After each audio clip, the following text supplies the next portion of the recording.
Hey everybody, welcome back to the Smart. This is Marz here, and I'm here with my boys, Petey and Cal. Say what's up, gents. Hey, what's going on? Yo, ready to rock. Hey, we are talking about the number one movie in the entire universe. Even Martians are watching this. We are talking about the new Superman film by James Gunn. Okay, I'm going to start this off with our resident Superman expert himself. His name is Calvin Ellis. He knows everything about everything that is about Superman except for Lex Luthor. Let's go forward. My man, can you break down what you just saw and what your experience was? Let me pass it off. I'm having a tech issue. Okay, so Petey there is. So I guess it's not to Petey's also the second most informed um, Superman. All right, this all right. It's all right. All right. So yeah, we had this movie. It finally came out. It seemed I'll just go by initially by the audience I was with because there was a lot of jokes. And actually, you know what?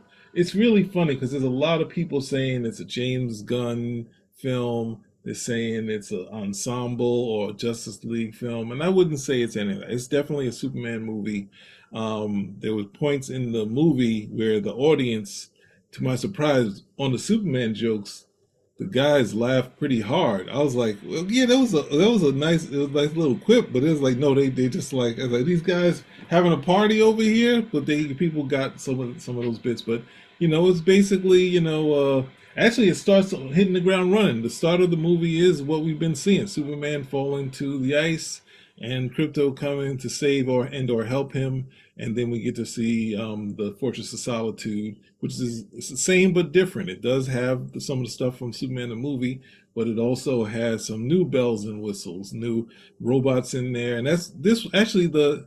I mean, they talked about Superman for all seasons, but that's the closest of just him with the robots. I think that's the closest bit that they had from Superman for all seasons.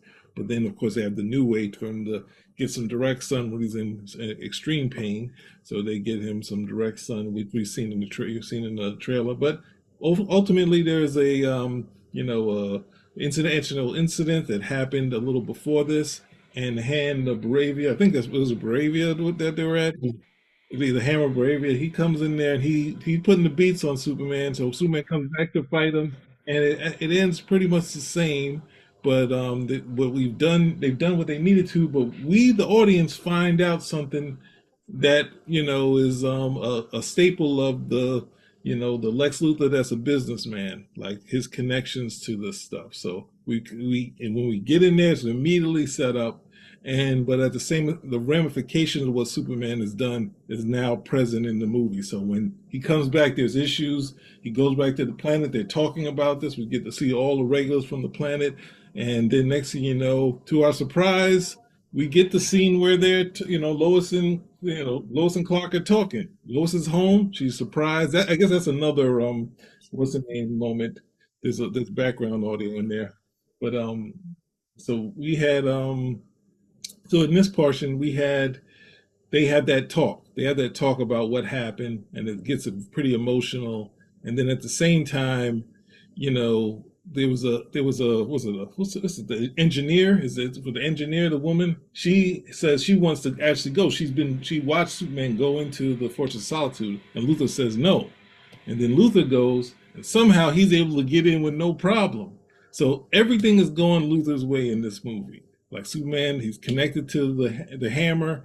He's got into the what's the name? We get to see the whole fight with Crypto and his it was an Ultraman and the engineer, and things go their way where they get this stuff, and we also get to see the Kryptonians, and this is a major bit in the story. They get to see the message Superman's been watching. He watches their message from his parents, and we find out that's not the full translation. Somehow, this great technology and these robots couldn't get to it with Kryptonian technology, but somehow the engineer, because she's obviously a tech person, and all tech, now she's able to connect it, and she gets the real message, and this kind of destroys Superman to the public. So he's, at the same time, while this goes in there, Superman decides to turn himself in, and it's a ruse. It leads to some heavy stuff happening to him being taken away, and Lois and the Justice, I call them the Justice Friends. It's called the Justice Gang. which we get to see some characters. We get Mr. Terrific, we get Guy Gardner, and we get Hawk Girl. And they when they show up in the movie, they've been pretty fun. They helped out Superman with the big monster, which we see. That was another Luthor sort of thing. So Luthor's been connected to all this stuff, and it leads to this big, huge climax where Superman is dealing with Luthor.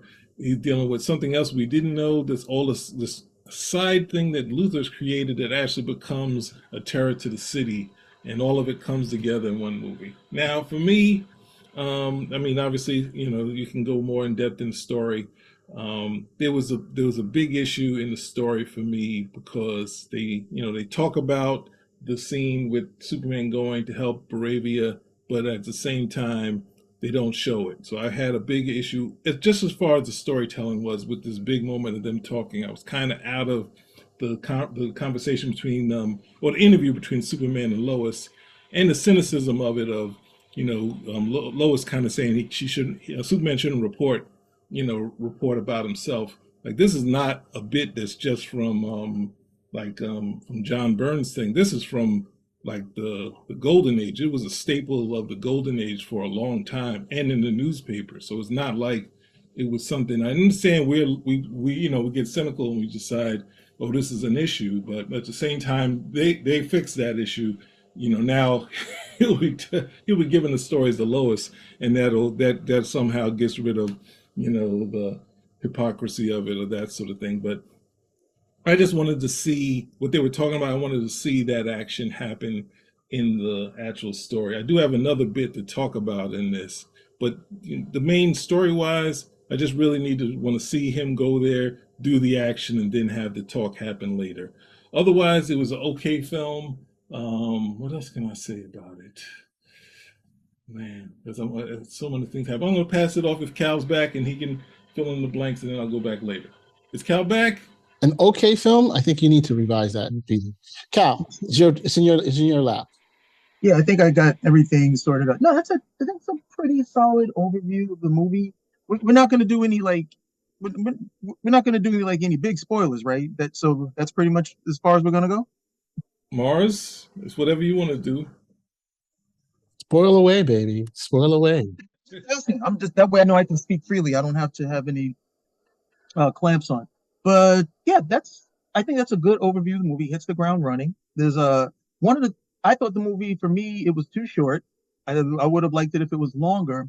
But one of the comments that I heard about it before I saw it was one guy was like, man, it was so fast. I didn't get a chance to catch my breath. It was this. And I was like, well, Action Comics, baby. We're right there. Action Comics. But, I went to see this in like the hoity-toity IMAX theater, which I'm realizing now is not necessarily the best place to see these type of movies. You got to go see these with the plebes. You got to go get like the coach regular seating, because when in IMAX, everybody's like, I'm too privileged to laugh.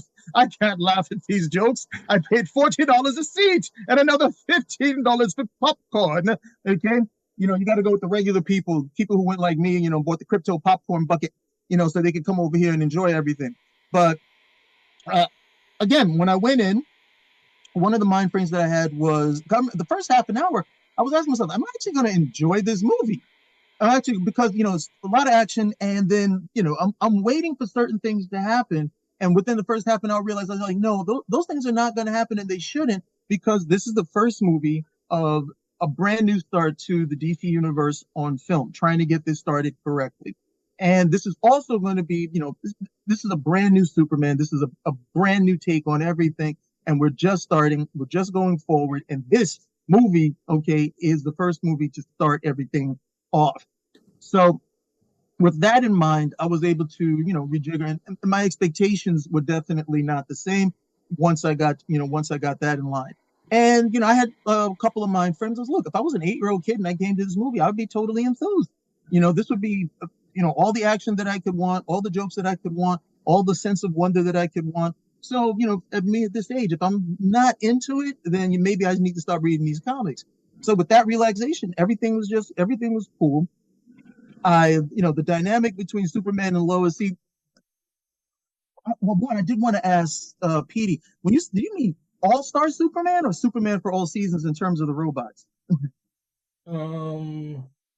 Didn't they have robots in All Star Superman? Yeah, All Star Superman. Yeah, but I thought you said Superman for all seasons. I Might don't remember. I might have made a mistake. I meant All Star Superman. Because they were talking about All Star Superman so many times before that. I didn't.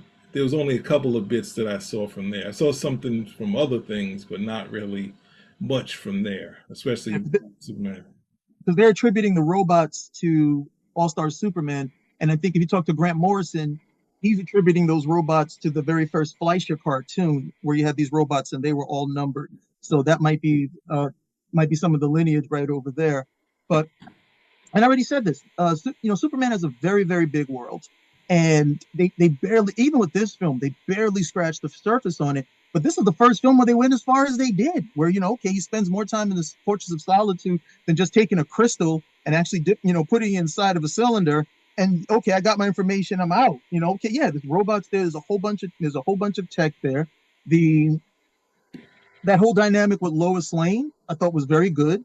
I mean, there's still the stuff where I don't see how Lois can critique Clark for doing interviews with himself. But when he's like, okay, do you want an interview? Oh, yeah, sure. Yeah, I'll do it. Like, dude, you know who he is. It's a conflict of interest for you, too. You should be saying, no, no, no, that doesn't work either. We should designate somebody you could talk to. But you can't designate anybody for him to talk to. Why? Because then both of you guys are still in on it and you're both in on the secret. So you can't talk to anyone. So that can come across a little disingenuous, especially, well, you can't do an interview about yourself, but I can, but you know all the info. So, well, she can be harder than himself. Huh? She can be harder on him. She's only going to throw himself softball questions. And so she can say, she's a tough reporter. But look, let's move on past that. We don't have to see that again is not necessarily true, because you would actually have to do it. She may be harder, she may not. He may be much more critical of himself. She may be a lot lighter. He was talking about himself in the third person, bro. The bottom line is both of you are in on this secret. Neither of you are objective. Just because she's not Superman, you're dating him. You're not objective. Okay, that would be no different than like somebody you're married to the president. I'm going to do the interview. No, it's a conflict of interest either way. It just doesn't happen. But that stuff aside, there was this really the two of them are having some discussion, and then in the background, the Justice Gang is supposed to be fighting. It looks like they're fighting Solaris, and I'm watching this fight in the background, and I'm like, are these guys? Because I was wondering if he was he was looking at it, and he was like, nah, they got it. I was like, are you sure? Are you sure? Doesn't look like they're doing too good. That was pretty funny. That was and from seeing the controversy before that, I was really surprised that I would find that really funny. That's just an imp. That's just a fifth dimensional imp. They can handle that. Well, that's the good thing about. Well, that's the good thing about Gunn. You heard all these moments of comedy, the lightness that he put in the tone, that people laughed. And I know when I was in the audience, that was something that people were just laughing throughout the entire time, And, when he is talking to Lois, even that serious discussion are elements that, two people who know each other having a conversation. And yeah, there's some serious things, but it's also parts that are funny, when he's trying to give himself that and this Superman is stronger than the Superman from Zack Snyder's films. So when I heard this whole thing with Gunn saying, hey, my Superman is, not going to be as strong, so on and so forth, I took that with the grain. I was like, yeah, whatever. I'm going to go to the movie. This guy's going to do all this stupendous stuff. And the fact that the fact that his arm gets broken or he gets all busted up, that'll be, he's not as strong at the end of the day. And I'll remind people, go back and look at Man of Steel.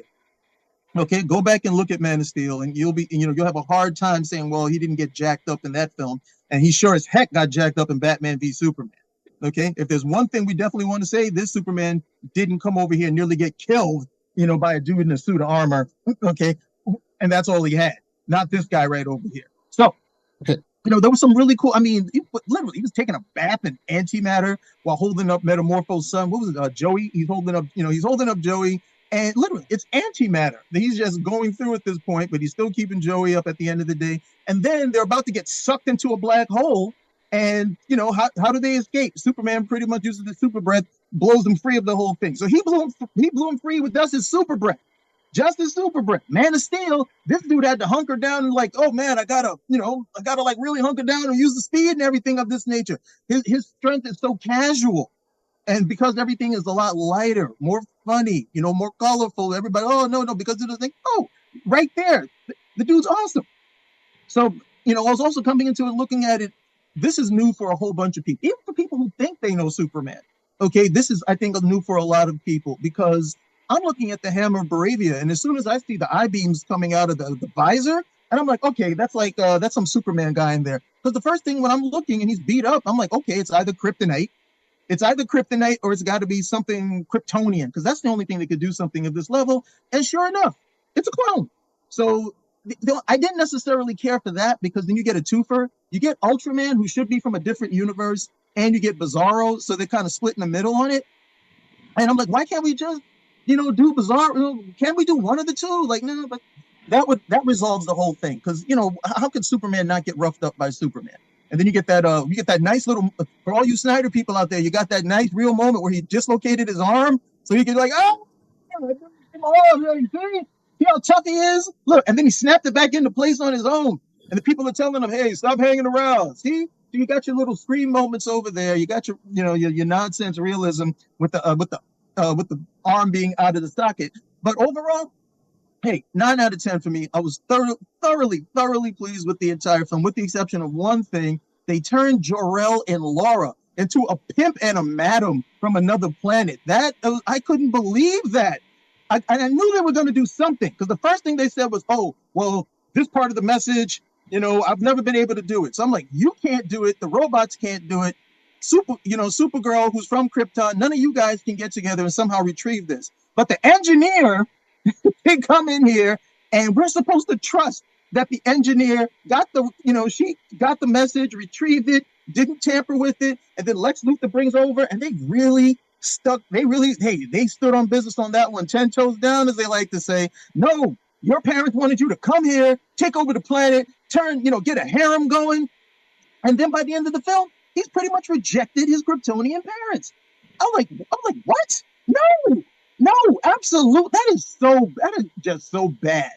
So bad at the end of the day. They need to fix that. They have been on this anti-Kryptonian march since 1986, where they just want Superman to be human. I'm like, no, he's not. Never going to be human. Even when he gives the speeches about, I'm more human, like that. Yeah, that's nice. I get it. You want to fit in. No problem. And there should always be that struggle of him trying to fit in, because he's not human, even though he has more human-like qualities and more humanity than a human being. That's a great dichotomy to work with. But when you have him over here and he's taking a dunk on his own parents, and they're just like, whatever. Krypton, all Krypton is good for is a fortress of solitude, the powers, and we'll throw everything off. Like, no, these were like staples of his world, and they have been treated so callously and so casually. I don't know if you read in the comics where Bendis was on the run, and Dan Jurgens had a hand in this too, where they brought Jor-El back, and now Jor-El was this evil guy called Mr. Oz, and he did some really messed up stuff. So I'm thinking, like, you guys are going to fix this, right? This was part of this whole, rebirth, everything, Dr. Manhattan tweaking stuff around. And yet somehow, when they did a recent Superman story, it was a Superman Treasury story, Dan Jurgens decided that this Jor-El was still part of canon, that he came back, as this, this literally mentally misshapen dude who was over here. He killed people. He did stuff on Earth that actually killed people. I'm like, why are you doing this? So because of that, I can't give this 10 out of 10. That was a bridge too far. They didn't address it. It doesn't make any sense that Superman may not know what his planet was like because he came here as a baby. But I think Supergirl would definitely know what the planet was like. She's there. She's not trying to create a harem or anything of that nature. So I don't understand where this is coming from, or why they did that, or why the idea of Superman, which they say is an immigrant story, that part of his mythos and that part of his world, we got to keep as much distance from that as possible. You're shutting off story ideas, and two, it's just so callous towards his mythos at the end of the day. They were like that about certain other things dealing with Superman starting in '86. They brought a lot of it back. They still need to get this stuff. They still need to get this stuff right. I don't know why they did that. Otherwise, 9 out of 10. Well, thanks, Cal. I mean, I think I agree with both of you that the movie is very enjoyable. It's fun. There are some elements that was one element that I'm definitely a little bit disturbed with also. But overall, I got to give it a pretty good film. I have a quick question, you guys, about certain aspects of the film, and whoever wants to answer this can answer it. What's your take on Crypto? I mean, he seems to play a very important part in the film. What do you guys think about it? Well, I It's guess Crypto, but somebody doesn't. I didn't like Crypto throughout most of the movie. Guess who? Huh? I said, guess who doesn't like Crypto? Well, the issue I had is We should just put it for the record that you're a cat lover. no, it's not about that. It's about it's to train a dog takes no time, but then when they introduced Supergirl, it made total sense that having It's her dog. yeah, so she's not going to have it trained. She just wants to have fun, and they go into the Telsa Strong stuff from Alan Moore's Tom Strong, but let's see what they do. It looks like it's going to be fun, and at the same time, there's been a bit, basically as far as the comics go, there's been the first time Supergirl was introduced, who was initially planned to be it was a one-time story as a partner to Superman. Then we have his cousin, and then we have Matrix. So the movies, see what you can do with your version. Let's see what happens if they're going to push it more towards the Telsa Strong's one. I would like to see what's going on with it. So I get it now. I understood what it was, but throughout the movie, I didn't understand how Superman couldn't train his dog. Since more so for me, Superman Crypto is connected to Superboy, and in the mythos is that he has he's a very smart, intelligent dog, and so you can hear his thoughts. And that was always interesting reading his, because when you have dogs, you're always, and you animals in general, there's always personification. You're always thinking about what they're thinking. So it was interesting to always, as a kid, read Crypto's thoughts. So that's what kind of killed it for me, having him just be a reckless, destroyer of everything. So, but yeah, that's me. That's for me. The only issue I have is that I didn't have an issue with him being that type of dog or being a bit more cantankerous. I didn't have an issue. I would have an issue if he stays like that because of the power set that this dog has. He becomes dangerous. So, when Crypto was around the cows, I was like, oh my goodness, are those cows going to become hamburger? Because he doesn't listen. Background. Because he's so rough and tumble. And then we're like, oh, okay, he's Supergirl's dog. She likes the dog this way, so that's pretty much why he acts like that. He's not being trained. But the nitpick I would have been like, look, Crypto is Superboy's dog, not her dog. So we're gonna give Superboy the dog. We're gonna give Supergirl the dog? No, it's his dog. Why do you guys always got to take stuff away? Get your own dog. Supergirl has Streaky, the super cat. Crypto belongs to Superboy, who becomes Superman.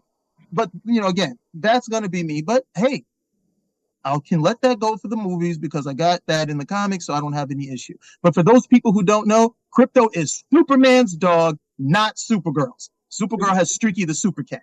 Isn't that what I said? That's what I said. You said what? I said that Crypto was Superboy's dog. I said that. You said with the same passion and fervor that I said it with? You were saying that you didn't have the same passion. You didn't say the same thing. You raise your voice and point your finger. Get out of here with that. Okay. Finger. You can't see your finger. The finger is pointing right now. Finger. No finger. So that means you're okay with Crypto. A fan of Crypto from the comic books, you're okay with this one. For the film, yes. The big gripe I would have is that Crypto is Superboy's dog.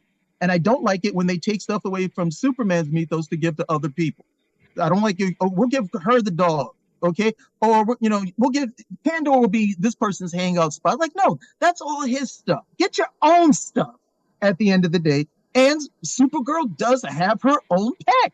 If you had the super pets were Crypto, Streaky, what was it, Beppo, and Comet. Those were the super pets. You can lose Comet and Beppo at the end of the day. Crypto and Streaky have had more staying power at the end when you look at it. But again, for me personally, like, no, stop taking, because I've seen this too often. Stop taking stuff away from Superman. Like, get your own Fortress of Solitude. Get your own this. Get your own that. Everything they take away from him in order to try to bolster these characters instead of just bolstering these characters. But for this film, I'm like, okay, I'll let it slide. I liked what I saw. I have no problem with Crypto. I'm just glad to see Crypto that they stop running away from this type of stuff. Fine, that's her dog, no problem. Plus, my boy saw the movie and he fell in love with Millie Alcock as Supergirl on site. So what can I say? Like you like them blonde, eh? So hey, is there anything else you guys want to? I mean, what about the Justice Gang? Any of you guys have any thoughts about that? It looks like like a proto Justice League, which I think this is like a proto Justice League to you. It started off. I mean, I think it definitely sets up the Justice League for the future, by already having a group that he's already connected with, going forward, and they're friends. What's your take on that? Old Man Justice and the Teen Wonder. Well, what was it? I think special guest star Shaft. Good Lord. I would go to say that they obviously seemingly setting up the Maxwell Lord Justice League. So then that sort of thing. And see how many characters they can put into it, but they would probably have the well, I don't know. I'm not sure if they're gonna use the Blue Beetle from the movie, but it seems like they're setting up that version of the Justice League. And I know I was okay with it though. I was more worried about who was it? Guy Gardner not working, but he was pretty funny. I'm not a fan of Mr. Terrific. Have never really connected to the character, but he was fine in the movie, And Hawk Girl was the only one who got sort of the shaft, but what can you do? And then there's other thing is he's a big eye jammy guy, James Gunn. What is this thing with the hitting people in the eye? It's like let's get the monster in the eye. Superman got the engineers going into the eye. It's like, yo, chill with the eye. I don't want to get that out of here. I do have another bit to bring up, but let's keep going. I did like that scene where she's there, like, yeah, okay, we're gonna go in that way. Now go over, yeah, shut the lungs off. He can only hold his breath for an hour. I'm like, yeah, right. Yeah, okay, whatever. Guy doesn't need to hold his breath. And then it was like, how's he going to get out of this? Just a simple thing. It's like, okay, I'm going to go up and I'm going to come right back down. I thought it was dumb because they're all along for the ride. I'm like, why don't you guys just let go? Yeah, I agree with you. Just let go. You can't survive this. And they're holding on the entire time. And it's like, they're trying to go. Like, just let go. You might be like, nope, stupid. Well, the movie was structured in such a way that it kept you busy almost the entire time. There were very few slow spots, and I thought that was pretty good, the way they structured it. And of course, I also like the point with the Crab Joys, made up group. And of course, if you look at the very end in the credits, it said that James Gunn wrote the music, so or helped to write the music. So it was just funny to say. And she's like, "Oh, the Crab Joys." Lois said, "Oh, they're not punk. I'm punk." And she's like, "What do you mean? They're a commercial band." And he says, some people like Superman says some people like the Crab Joys, and you come to find out in his bedroom he has a gigantic poster of them there. So yeah, I think those type of light touches. I think Gunn has done a fantastic job. They're saying the movie should be bringing in at least 210 for this weekend, which is a real good thing. I know you're not crazy about the figures, Petey, but it's an important milestone. What are you guys? You guys are speaking for me. This is the second. What do you think? 210 American or 210 worldwide? Worldwide. Okay. So they're saying that it's an issue, but it's a good movie. I think if people should go out to go take a look if they can. Any final thoughts? I'll say that with the talk of All-Star Superman, I was expecting to see more of that. To my surprise, it was very much more Marv Wolfman's Superman in the Adventures of Superman, because you had Superman fighting against a dictator from a fake city, because that was a key part of. But Marv Wolfman had them attack Metropolis first, and then Superman goes in and lifts the tanks. You had I think even in the flashback he's fighting in a mental battle. He's fighting like a Godzilla type monster in there. There's like a bit in there where Superman fights this big monster. There was a bunch of scenes and the thing is, there was a bit that Marv Wolfman wanted to do where Superman gets upset with Lex Luthor and comes into his office and wrecks it. And Lex Luthor has it on videotape, and then he puts it out to the public. And DC was like, "No, we're not doing that." And and that was the scene in it. So it was like very much seeing some of the stuff that Marv Wolfman did in his Adventures of Superman, and that his Superman was a lot weaker than Burns. It was like he wasn't necessarily, well, they're saying he wasn't necessarily following outside of Luthor kind of being similar. He was able to do whatever he wanted. Is none of his he didn't do much with Lois, but Cat Grant is in there, which is his creation. So there was a lot of Marv Wolfman stuff in there, and I guess no one really remembers that stuff. And that was kind of, I wasn't too keen on Marv Wolfman's thing because it didn't, this big storyline he was planning kind of fizzed out at the end. So it was, seeing that was kind of weird to me. But kudos to Marv. He's gotten, not only to have what they say the second seat, have a Superman movie. Return of the was it the Superman Returns? The plane scene is something similar to the Marv scene from Adventures of Superman, and he got his hands on the cartoon. So there you go, Marv. Mhm.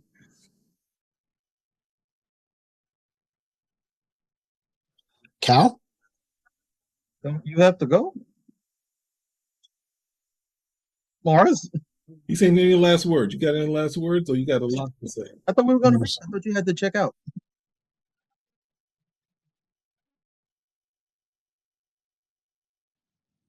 So he's still here. Do you have any last words?